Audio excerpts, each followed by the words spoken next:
守護沉默的解毒大師，全方位維持肝臟健康指南。肝臟是人體代謝與解毒的核心，卻因缺乏痛覺神經，被稱為沉默的器官。現代人愛食頻繁，作息紊亂，使得脂肪肝發生率突破30%。肝病更長期位居國人10大死因。要維護這個重達1.5公斤的化學工廠，需從飲食運動雙管齊下。有任何問題，直接諮詢閣下的家庭醫生。飲食護肝三部曲，給肝臟最好的營養補給。1. 深色植化素軍團，紫甘藍與依甘藍含硫代葡萄糖苷，能激活肝臟解毒酵素。每天攝取300克彩虹蔬菜，搭配巴西堅果補充硒元素。減綠茶中的兒茶素 ，App 可減少肝纖維化風險。肝病學期刊研究證實。2. 優質蛋白質選擇。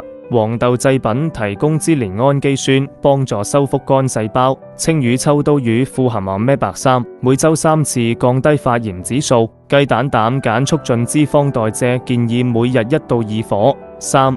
護肝飲品與香料，晨起溫檸檬水刺激膽汁分泌，薑黃拿鐵加黑胡椒提升吸收率20倍。朝鮮薊茶含洋薊酸，歐洲常用於補肝配方。避免地雷，糕餅店的氫化植物油、手搖飲高果糖糖漿、醃製品的亞硝酸鹽，這些都會加重肝臟代謝負擔。運動強肝方程式，激活肝臟代謝力。1. 黃金時段燃脂法，晨間空腹快走30分鐘，搭配深呼吸，提升脂肪酸氧化效率。晚餐後核心訓練，平板支撐加旋轉捲腹，減少內臟脂肪堆積。2. 間歇運動組合，游泳、自由式與蛙式交替，每2次；騎飛輪 High 模式，衝刺30秒加恢復1分鐘，循環8組。研究顯示，12高強度間歇訓練可減少28%肝臟脂肪。運動醫學期刊。3.